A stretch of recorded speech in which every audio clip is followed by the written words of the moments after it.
"You forged this?" I said, holding up the paper with trembling fingers. The inspector blinked, staring down at the gold paperclip. "My paperclips are silver," he muttered. "Always have been." It started that morning with a dry slap of paper against wood. I opened my door to find a folded eviction notice nailed. Yes, nailed, into the soft pine. A thin nail, one of those finishing types, with a bright gold paperclip neatly binding the corners. At first I thought it was a prank. The address said 6543 1/2 Templeton Ave. I live in 6543B. That 1/2 stunk of a rush job. But the real shock was that paperclip. 3 years ago, after my husband Al died, I baked cinnamon rolls for everyone in our building as a thank you. Along with each tin, I'd clipped a little gold paperclip onto the rent envelope. Just a silly touch, something personal. Only one person ever commented on it. Stanley, my landlord, said it looked too pretty to lose. And here it was again. My paperclip. His lie. I called the housing inspector's office and told them calmly, politely even, that I was being evicted on forged paperwork. When the man arrived, his name tag read, Ben Morales. He wore thick-soled boots and a face like someone who used to smile more than he does now. I handed him the paper, watched his eyes trace the signature at the bottom. He said nothing for a long time. So I did what my grandson Miles always tells me to do when I feel powerless. I turned on my phone's camera. "We're live streaming now," I said, voice tight. Ben held up the notice to the sun, turned it over, and his brows drew together. This is my signature. But I never signed this." The chat started going wild. Hearts, wow emojis, a line of "call the cops," all caps. Then 3 knocks at the door, and Ben's face went white. "Do you have a warrant?" The voice outside paused, then tried again, gentler. "Ma'am, this isn't what you think. We just need to speak with Mr. Morales." Ben stiffened. He glanced at the eviction paper again, then down at my phone. "You should stop recording," he muttered. "This might get complicated." "I'm a 67-year-old woman," I said, keeping my voice steady.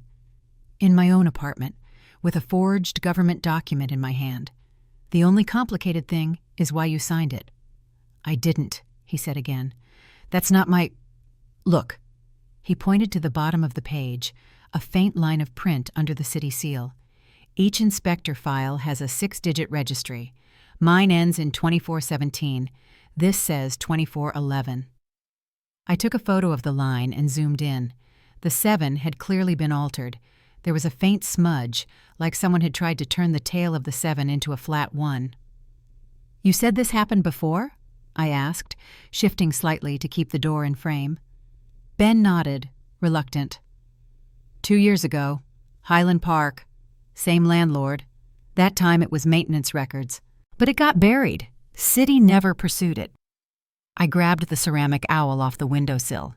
It was dense and ugly and solid, Al's idea of humor.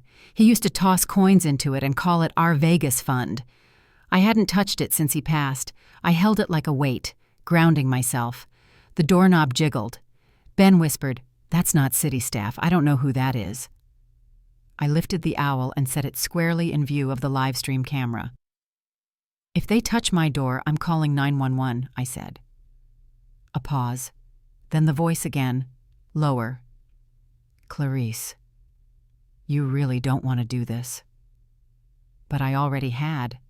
And somewhere in the scrolling chat, someone typed, "That voice. I recognize him." I hadn't heard Stanley's voice in months, not since he sent that cryptic rent notice in June.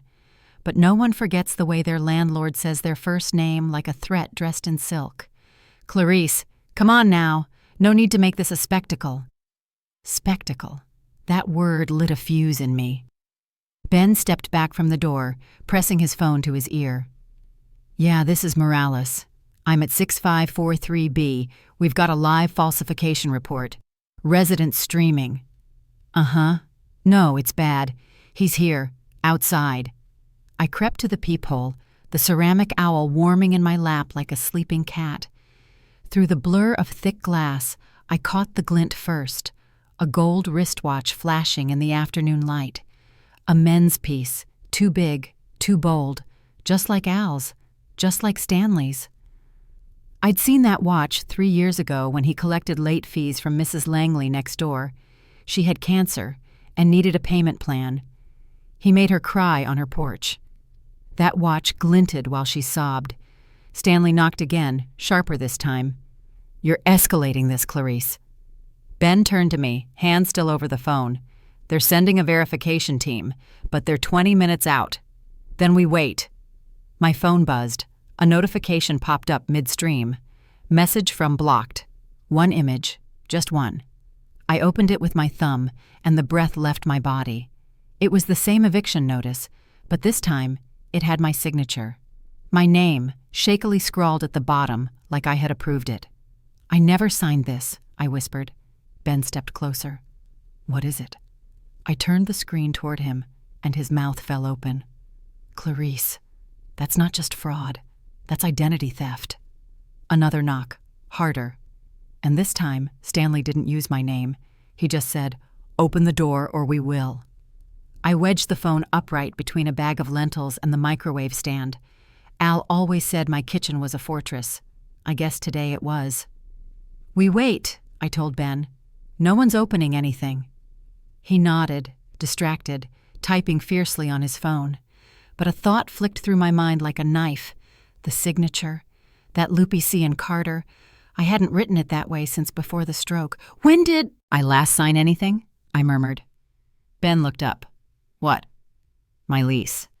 The last time I signed a rental document in person was 4 years ago, on paper, at Stanley's kitchen table."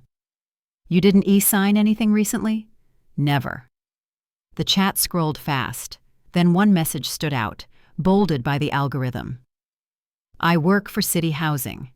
That signature looks like one from a 2020 rent relief form." I stared. "I never applied for relief." Ben's brow furrowed. "That could mean someone did it for you, or in your name." He took a screenshot, fingers flying again. "I'm sending this to the verification team now." Another knock. Then a second voice, a woman's, smooth, clipped. "Miss Carter, please comply. This is standard management protocol." I crouched down and saw something moving under the door. A silver rod, thin, hooked at the end. "Ben," I hissed. "They're trying to pick the lock." He moved fast, putting himself between me and the door. "Stanley," I shouted, "this is illegal entry. You don't have a court order." Silence. Then from the stream, "Warning. Poor connection. Reconnecting." My phone screen glitched, froze, and then went dark. No signal, no chat, just me, Ben, and the shadow of a landlord who'd brought tools. I gripped the owl. This wasn't a negotiation anymore. The silence wasn't peaceful. It was the kind that hums in your teeth. I slid the entryway bench in front of the door. My joints protested, but I pushed through. "Badge," I said. Ben blinked. "Excuse me?" "Hold it up for the record." I grabbed my old flip phone, the one I keep powered down in a tin under the sink, and hit record. Not live stream, just video. Sometimes analog wins. He held up his ID reluctantly. "Benjamin Morales, City Housing Compliance. I'm not technically supposed to—" "Then don't help me," I cut in. "Just stand there and try not to get steamrolled." The phone in my hand buzzed once, signal flickering back. Notifications poured in. My other live stream had reconnected long enough to send alerts. People were sharing the feed. One clip tagged by a local station. Another by someone named Tenant Truth L.A. Ben exhaled, slow and shaky. "This is gonna explode." That's when I saw it, a flash of white under the doormat. Just the edge. I used my kitchen tongs to pull it in, careful not to smudge it. Another eviction notice. Stamped, time-stamped, filed for tomorrow. "They're trying to make it retroactive," I whispered. "Slip it in now, claim it's been there, cover their tracks." Ben examined the stamp. "This isn't how filing works. They'd need court confirmation. This is a copy, not an order. The paper smelled faintly bitter, like correction fluid and plastic. I'd done enough admin work in my life to recognize fresh toner from a home printer. Then Ben's phone rang. He stepped away to answer. 5 seconds in, his face changed. "They're dispatching LAPD," he said slowly. "Claimed you're a senior in distress. Said you were unwell, possibly a danger to yourself." I didn't flinch. I walked to my coat closet and unzipped the long canvas bag. Al's duffel, his old Navy rucksack, still packed with flares, a camping flashlight, and the emergency binder we built together. I tossed it onto the couch. Then they'd better find me well prepared. I didn't wait for permission. First, I braced the kitchen exit with Al's old broom handle, then checked the bedroom windows, latched and locked. Ben hovered near the couch, chewing a nail. "If LAPD thinks you're mentally unstable, they'll walk in with gloves," I finished. "Wellness check is the new warrant." He didn't deny it. I grabbed my flip phone again. Recording. Timestamp 5:27 p.m. Tenant Clarice Carter securing residence. No court order presented. Suspected forged documents in possession. Live stream interrupted. Police en route under false pretense. I kept my voice flat. Legal. Then I messaged Miles. "If you see the stream go dark, call Channel 4. Use the phrase gold paperclip." Ben glanced at me. "Media?" "I'm too old to go viral," I said. "But they aren't." On a hunch, I opened my old iPad and pulled up the hallway camera feed. We have one mounted above the mailboxes. Stanley installed it last year to catch package thieves. I zoomed in. A man was crouching beside my mailbox. Not Stanley, too slim, wearing latex gloves. He pulled something from my slot, my outgoing mail. Yesterday, I had dropped in a complaint to the Rent Stabilization Board. Certified, signed. He slid it into a thin manila folder and walked away. "He's erasing the paper trail," I whispered. Ben swore under his breath. I reached into the emergency binder, flipped to the back, and slid out the notarized power of attorney. Miles's name, in ink. I folded it twice and shoved it into my sweater pocket. Then, I did the one thing they wouldn't expect. I opened the front door an inch, let the hallway light slip in. "I hope you're recording," I called out, "because you can't erase what's already been broadcast." The hallway went still. Then, footsteps, running. I closed the door and turned the bolt. "They're scrambling," Ben said. I nodded once. "Good." Ben peered at the hallway cam again. "They're gone," he said. "But a cruiser just parked outside, black and white, 2 uniforms." "Then we're out of time." I pointed to the low cabinet under the TV. "Find the lease, 2019. It's a blue folder marked Housing." While he dug through the hanging files, I flipped open my emergency binder. First came my voter registration, then the rent control affidavit I printed last March. Both were clean, current, legal proof of tenancy. But then, something unexpected. A faded photocopy tucked in the back pocket. A cashier's check, dated December 2020, made out to Stanley Wybera. Amount, $4,100. But the name? Not mine. I had never written this check. It wasn't my signature, wasn't my account. But someone had left this in my binder, or maybe I filed it by mistake, thinking it was one of my scans. "Found the lease?" I called. Ben shook his head. "No 2019 folder, nothing with your name." "Then it's gone," I said. "I'm being scrubbed." The intercom buzzed. Ben moved instinctively, but I waved him off. I walked to the old brass panel myself and hit talk. "This is Clarice Carter. Before you enter, be advised. This residence is under video surveillance. I am mentally competent, physically safe, and a protected tenant under Los Angeles Municipal Code Section 151. A pause, then a voice. Male. Calm. "Ma'am, we're aware. We were dispatched on third-party information. We do not have a warrant and will not force entry." I exhaled. Ben looked at me, stunned. "They know," I said. "The stream, the tags, the paper trail we just built." He checked his phone. "You're trending under gold paperclip." "Good," I whispered. Then I picked up the photocopied check again. Let's find out who was supposed to be living here. I laid out the forged eviction and the cashier's check on the table like evidence at a murder trial, clicked a photo, sent it to Miles. Find out who paid this, Diana C.O. Look up court records or anything public. Ben was back on his phone, tone clipped. Yes, I'm requesting document access across all 8 properties managed by Stanley Y. Barra. No, it's not routine. Tenant fraud suspected, possibly organized. While he waited, I opened my junk drawer. Menus, old receipts, a spool of thread I never used, and a letter, folded, unopened, addressed to Diana C.O., 6543 Templeton Ave, Unit A, Los Angeles, CA 90042. Unit A. There is no Unit A. I held it up to the light, postmarked just 3 weeks ago. Ben looked over my shoulder, then froze. He's been double renting your apartment, on paper, keeping one tenant legal, one shadow. For grant money? Or tax write-offs, or to push you out without notice.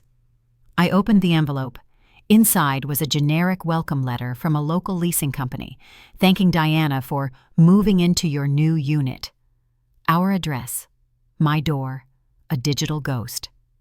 The hallway camera blinked, then blinked again. A new figure, dark jacket, housing department logo. Ben stepped toward the screen, squinting. That's not one of ours. Jacket's wrong. Too clean. The figure knelt beside our door, then slid something underneath. I walked over. Not a letter, not a warning. A USB drive, jet black, no markings, except for the clip holding it to a card. A tiny, gleaming gold paperclip, same as mine. I didn't touch it. Not yet, because whoever left it had been watching more than the live stream. I didn't touch the USB, not with bare hands. Instead, I pulled on a pair of cracked old latex gloves I kept under the sink. From the time I tried to re-grout the shower tile and nearly passed out from the fumes, I sealed the drive in a Ziploc sandwich bag. Ben hovered nearby, watching like I'd just defused a bomb. We should take that to the housing department. I shook my head. We'll take it to the press. He blinked. Jules Tannenbaum, I said. Reporter. Covered a wrongful eviction over on Citrus Boulevard last year. She came to the tenant's aid. I have her card somewhere. I dug through my Rolodex, flipping past dusty names. Hairdressers, retired cousins, the woman who used to clean my gutters. And then, Jules, tucked right next to my dentist. Before I could draft the email, my phone rang. Miles. Grandma. Her name's real. Diana C.O. She filed a small claims case against Stanley last spring. I pulled the PDF. What for? Failure to deliver the unit at 6543 Templeton. Your address. My fingers clenched around the phone. But it's dated 6 months ago. Ben's eyes widened. He reused the name, buried the file. I smiled, cold. He got lazy. Outside, the hallway cam showed no one. The cruiser was gone. Then Ben peeked through the blinds. Another vehicle, white, no markings, hazard lights on. I joined him. A boxy van idled at the curb, its side door partially open. That's not City, Ben said. That's Stanley's contractor. His handyman, maybe, the one who changes locks. I turned away from the window and tied the belt on my cardigan. If he wants a scene, I said, flicking on the kettle, I'll give him one. I poured the water slowly, loose chamomile leaves, my favorite chipped cup with the hummingbird on it, the one Al gave me our first Christmas here. Get the stool, would you? I said to Ben. The metal one by the porch door. I'm not standing for this. He blinked, then nodded. A minute later, the creaky old folding stool sat beside the table, ready for battle. I set the USB, still sealed in its Ziploc, right in the center of the coffee table. Framed it in my phone's lens. Hit record again. Just local, but backed up to the cloud. Then I opened the voice memos and tapped play. My own voice, crisp and steady. Rent Stabilization Ordinance Section 151.09a. No-fault eviction protections for tenants over 62. Outside footsteps. The gate clanked. No knock, just a slow scrape. Ben ducked to the window. "He pasted something to your mailbox." I motioned him back. "Use the tongs." He did, plucking the red notice off like a surgeon. Blank, just the city logo. No text. "He's trying to rattle you," Ben said. "No," I replied. "He's fishing. Wants the footage, not the law." Then the gate buzzed. This time, not from the contractor. Someone else had buzzed in. From another unit? From Stanley's system? A delivery man in a dark hoodie approached, handed something through the bars, nodded at the door camera, then left. Ben opened it. Just a sealed envelope. No address, no name. Inside, a single typed line. "Check your electricity at 7:00 p.m. I checked the stove clock, 6:42. I set my tea down gently. "Then we've got 18 minutes, I said, "to make this city remember my name." I moved like a woman with purpose. The USB slid into my laptop. The file folder auto-opened. Inspection videos. Alt-lease PDFs. Payroll stanY.xls. "I knew it," Ben whispered. "He's paying someone off." I inserted 2 SD cards, labeled one Jules Press with a black Sharpie. The other I slipped into a hollow in Al's ceramic owl. He would have loved that. "Stove clock says 6:55, Ben said. I unscrewed the hallway light bulb, switched off every breaker-connected lamp. Just my laptop stayed lit, running on battery and tethered to my phone's hotspot. "Lights down, signal up," I said. 6:59. We waited in silence, listening. At exactly 7:00 p.m., it happened.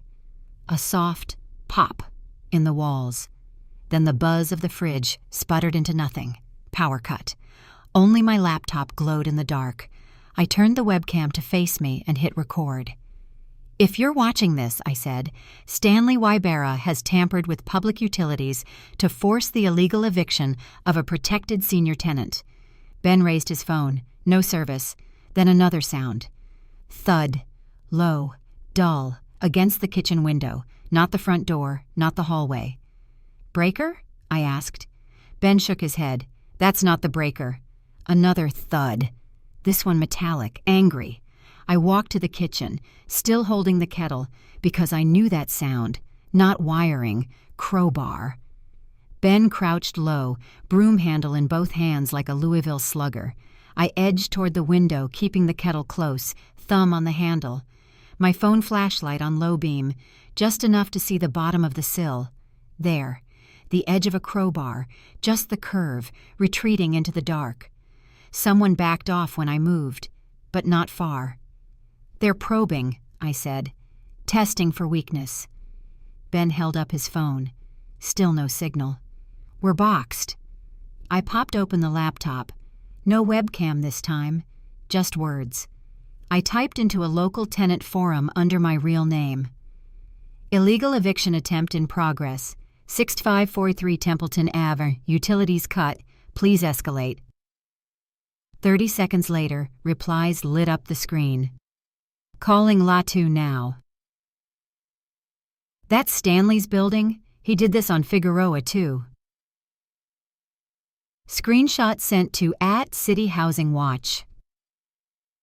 Then a blue checkmark popped in. "Jules Tannenbaum verified. Watching. Don't open the door. Help is en route." I exhaled, but only for a second. Because right below Jules's message, another post appeared. No avatar, no username, just blank. "Too late, Clarice. We're already inside." Ben read it too. "Where inside?" Then the hallway cam went dead. We froze. The hallway cam was still black.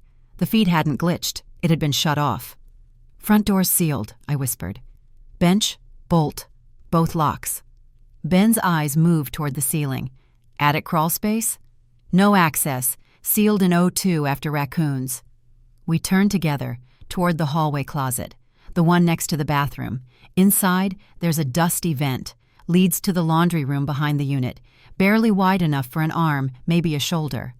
Ben gripped the broom. I opened the door slow. Flashlight high. Nothing but coats, vacuum hose, one of Al's old boots. Then, click. Not from inside the closet. Behind it, the fuse panel.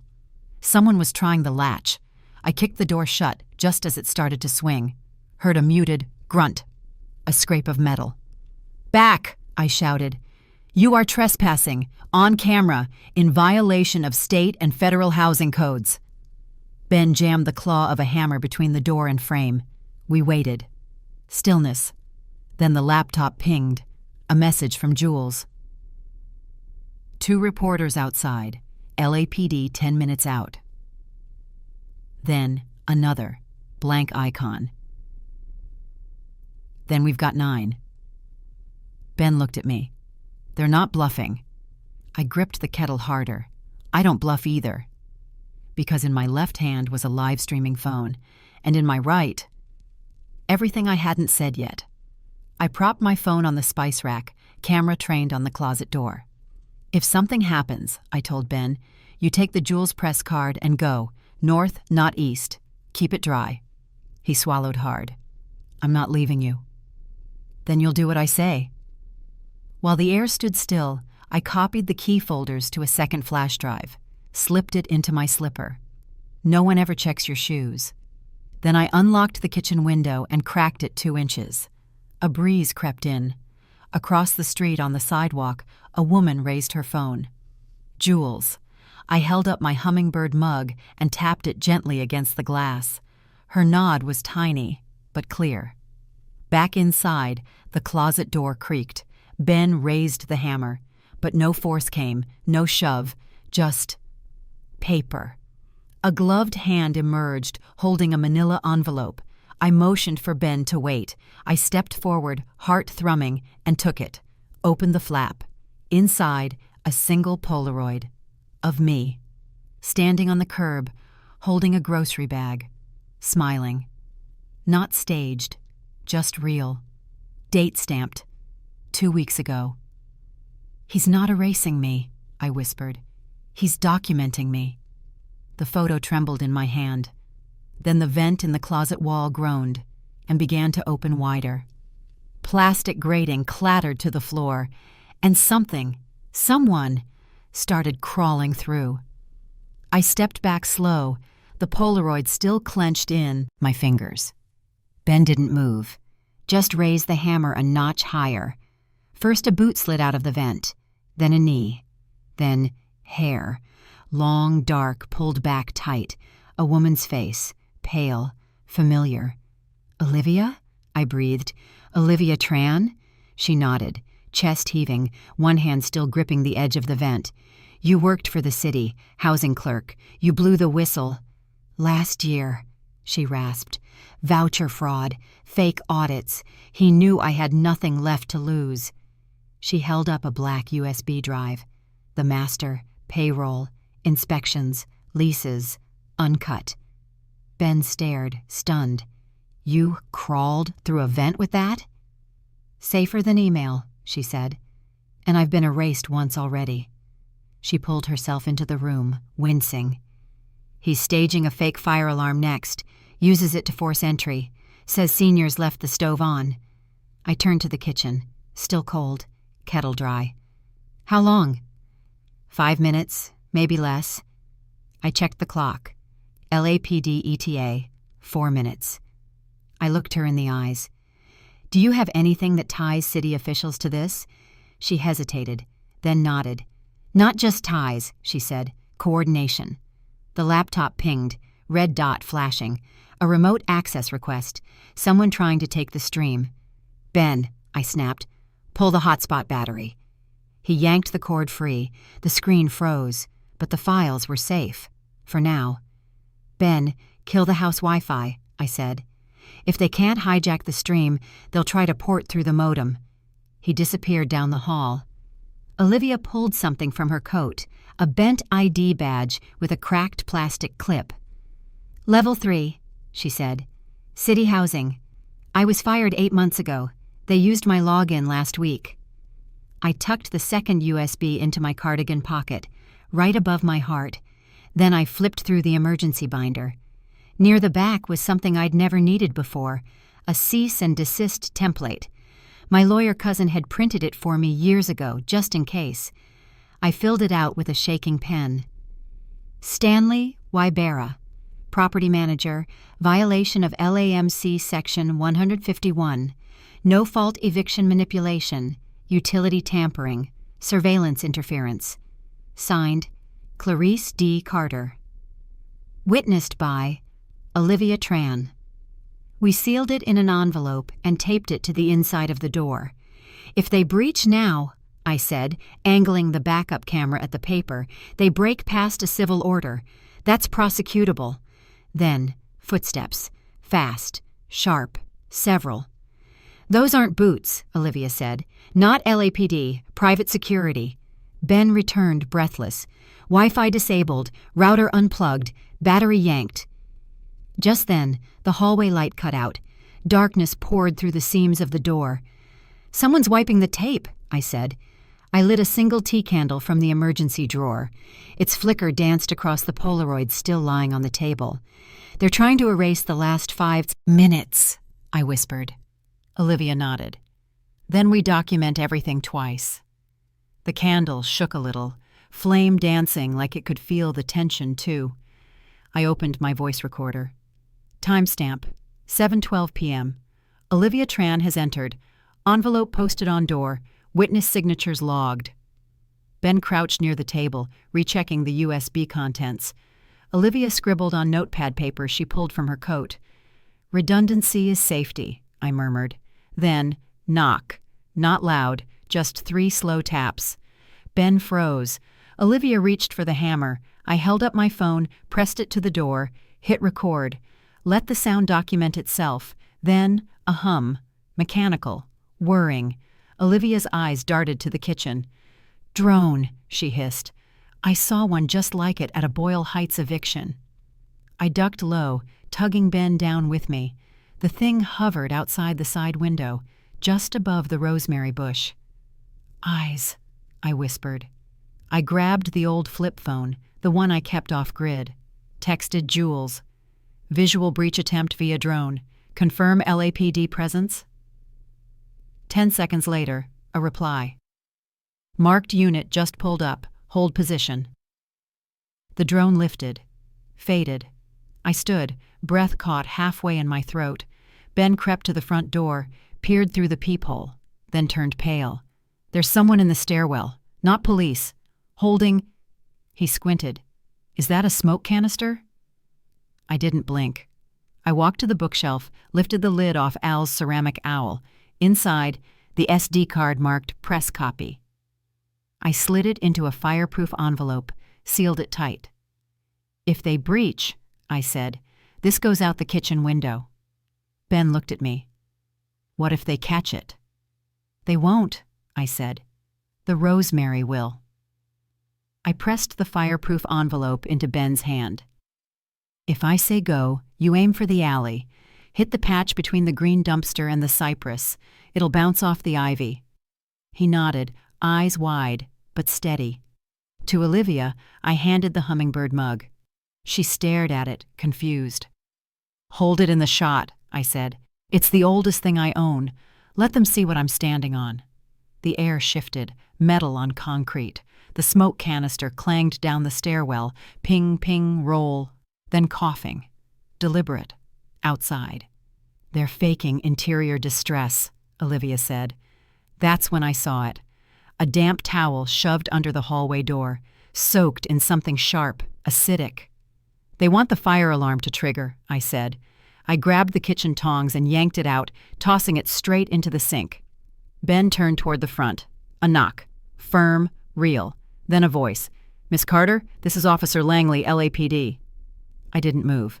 Badge to the lens, I said. Olivia hit record on both phones. A laminated badge rose into view. Serial number. Photo. Clean. Real. I opened the door. There stood Officer Langley, and beside him, Jules.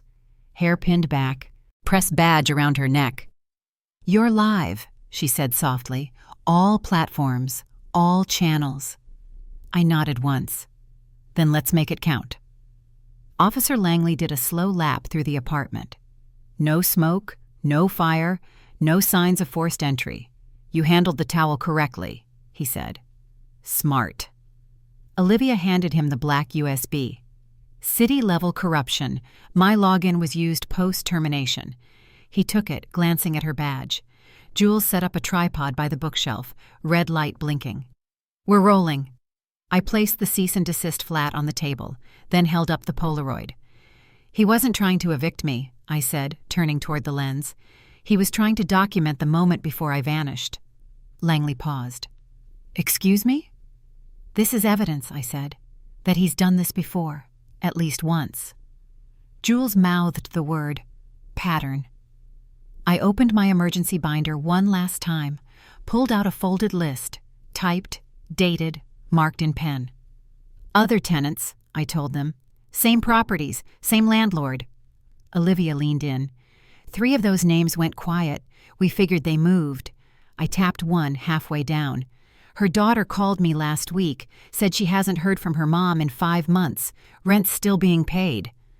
Langley's jaw tightened. Jules turned to him. Can we get eyes on these addresses tonight? He hesitated, then lifted his radio. This is 4L93, requesting welfare checks on multiple residences. Possible link to fraud investigation. He was still speaking when the front door swung open. His partner, short, stocky, face red from the stairwell.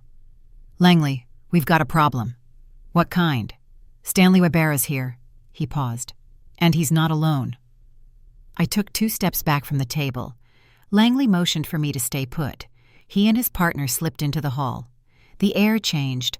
Low voices, clipped phrases, legal tone, measured. Jules clipped a mic to my sweater. Keep talking if they open the door. We're rolling. Olivia stood near the frame, watching. They'll say you let them in, she whispered. Try to flip the story. Make it look consensual. I nodded, then reached into the drawer below the phone, pulled out a chipped green key. Mail key, I told Jules. The one Stanley was supposed to replace after the lock change. He never did. Jules leaned in. It's proof of unauthorized lockout. And trespass. Outside, Stanley's voice floated in, calm, slippery. Just here to assist. No intention to escalate. Then, another voice, female, sharp. We're here to perform a voluntary wellness check on behalf of the property. Langley re-entered, face tight. He brought a private attorney, claims emergency authorization for welfare entry. That's not a check, I said. That's a loophole. A backdoor into the lease, Olivia added, else refocused her lens. They don't know they walked into their own press conference. I turned to the camera, voice clear, steady. Then let the city hear it live. Stanley stood just past the threshold, his suit crisp, his smile practiced. Behind him, the attorney, hair pinned, voice already oily. We're here on a wellness request. Tenant appears unstable. There's precedent for landlord-initiated checks under California code. Langley cut in. This unit is now part of an active investigation. Forced access would constitute obstruction. The lawyer smirked. There's implied consent from prior maintenance visits. She's recorded every one, Jules said from behind the lens. Video, audio, time-stamped. There's no implied anything. Stanley stepped forward, addressing me directly. Let's be civil, Miss Carter. This doesn't need to become a spectacle. I held up the Polaroid. You photographed me 2 weeks ago, unaware. That's not civility. That's stalking. Olivia stepped in. And he used my city login post-termination. That's felony-level impersonation. Stanley's eyes cut to her, sharp, venomous. Langley raised a hand. Everyone stop. This is now criminal. We're escalating to felony investigation protocol. Outside, sirens rose. More units. Jules leaned toward me. That's your window. Say it now. I turned to the lens, heart tight, voice calm. To anyone watching, if I disappear tonight, it wasn't voluntary. I am of sound mind, and I am afraid of being erased. Then I lifted the hummingbird mug, carried it to the window, set it on the sill, visible from the street. The camera caught it. The live-stream chat exploded. A single word flooding the feed. Stay.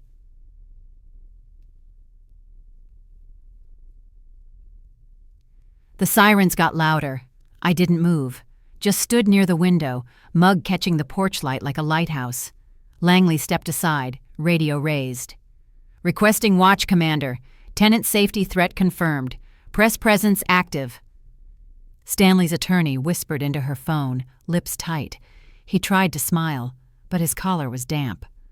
Olivia laid down more papers on the table. "Photocopies," she said. "Employee logs. 2 signatures under my name, dated 2 months after I was terminated." Stanley waved a hand. "Old database. Someone forgot to clear credentials." Langley's voice sharpened. "Sir, step back. You are now a named party in an active fraud and impersonation probe." Then his partner's phone buzzed. He answered. Face darkened. "Former tenant," he said quietly. "Filed welfare report 6 days ago. Daughter never got a call back. Same building portfolio." Olivia exhaled, slow.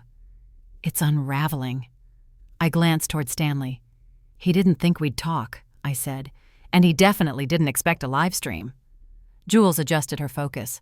Outside, neighbors gathered, small knots of them. One woman held up her phone, showing the feed, the mug, the photo, the paper on the door. Langley turned back. "Mr. Wybera," he said, voice calm but direct, "you are under temporary detainment pending verification of these claims. You will not leave this property tonight." Stanley started to protest. I stepped closer, voice low, clear. "Don't worry." Pause. "You're still being documented." Stanley didn't fight. Langley and his partner flanked him down the stairs, hands visible, body language calm. Not cuffed. Not yet. His attorney trailed after him, heels clacking, voice shrill.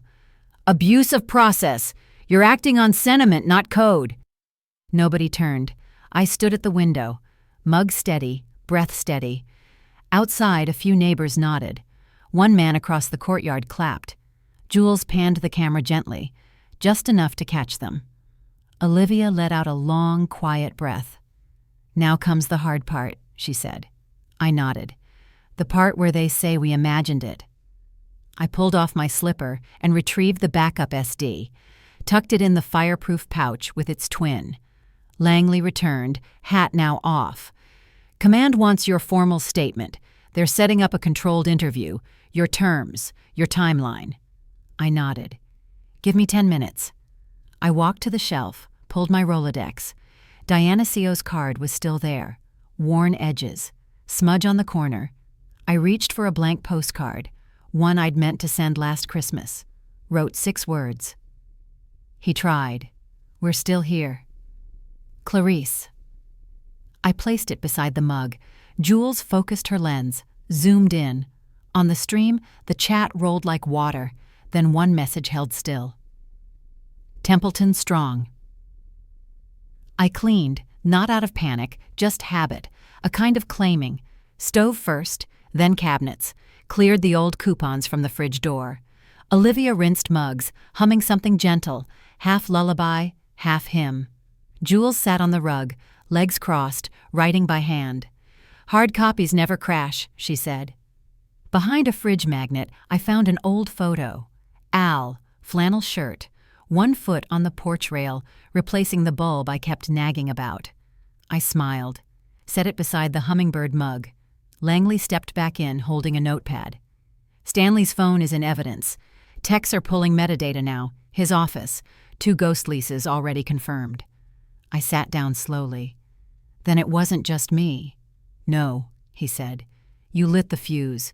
But this is bigger." The lights flickered, then steadied. Power restored. The hum of the fridge returned. Lamps clicked softly back to life. Jules glanced at the camera. "Want me to stop?" I looked out the window. People still stood across the way, watching. One woman waved. I shook my head. "Leave it running." I walked to the table, opened the ordinance binder, and began to read. Section 151.09a. No fault eviction protections for tenants 62 and over. My voice steady. Candle burning. Postcard in frame. Not survival. Testimony. The apartment was quieter now. Jules sat near the modem, uploading footage to a secure drive. Olivia stepped onto the landing, phone to her ear, her voice low, careful. I caught one line through the screen door. Tell them it's safe to come forward now. In the bedroom, I pulled down the curtain. Moonlight poured across the quilt, painting it silver. My phone pinged. Diana C.O. Watching. We never left you. I blinked hard, swallowed once, and took a photo. Mug, postcard, Al's flannel picture. Sent it back. In the kitchen, I opened the drawer, pulled out a small bundle wrapped in wax paper, unwrapped it. Al's old house key, still marked with faded blue tape. I placed it in a ceramic dish by the window, visible. Jules glanced up. That's your key now, she said. I didn't answer, just sat, let the quiet settle. Olivia came back inside, cheeks pink from night air. 2 more whistleblowers, both from Stanley's team. They'll talk tomorrow. Jules smiled. That's your ripple. I looked at the key, then at the postcard, then out the window. My whole life, I said, he used silence as a tool. Pause. So I made noise. Morning came like a mercy. Light traced the kitchen tiles, caught on the rim of the mug. I woke in the armchair, a blanket around my shoulders. I don't remember pulling up. Olivia was curled on the couch, one hand tucked under her cheek. Jules sat upright in the corner, chin to chest, laptop still glowing faintly. The camera, still rolling. At the door, notes. Little post-its tucked under the frame. I peeled them off gently, read each one. You gave us courage. Thank you for the signal. We're watching too. I laid them out on the table, smoothed the edges, then opened a fresh notebook. Page 1. Template for tenant resistance, V1. My phone buzzed. Langley. 2 arrested from Stanley's firm, more warrants in motion. Then another call. Diana. A different tone this time. Channel 9 wants a sit-down. They don't just want the fraud story. They want your story. I exhaled. Only if we film here, in this room, where it happened. Jules stirred. And you control the cut, she said, smiling. The camera caught it all, the dish with the key, the hummingbird mug, the folded notes. I looked at the lens. This was never just about staying, I said. It was about being seen. Then I flipped to the next page in the notebook, wrote 4 words. Step 1, know the law. They arrived a little before noon. Camera crew, sound, a second tripod. I wore my soft gray sweater, no makeup, no mask. Jules handled the levels. Diana, stepping in as producer, hugged me once at the door. The living room stayed untouched. Mug on sill, photo on stand, key dish in frame. The interviewer sat across from me, polite, rehearsed. She asked how I found the courage. I shook my head. This wasn't bravery, I said. It was desperation done methodically. I walked her through it. Each moment, each object, held up the green mail key, the post-its, the backup USB, the envelope. Then I read aloud the cease and desist. My voice didn't waver. Diana whispered to the cameraman, "That's our close." After the crew packed, neighbors knocked. First pie, then mint tea, then an envelope with $20 and a note. To help with legal ink. The man from 2B looked me in the eye. You gave us a map. I smiled, quietly. That night, I locked the SD cards in Al's old cash box, set it on the shelf beside the owl. Al's photo caught the lamplight just right. I didn't burn it down, I whispered to him. I just let the light in. Beside me, the candle flickered, and the live stream, finally, ended. By choice.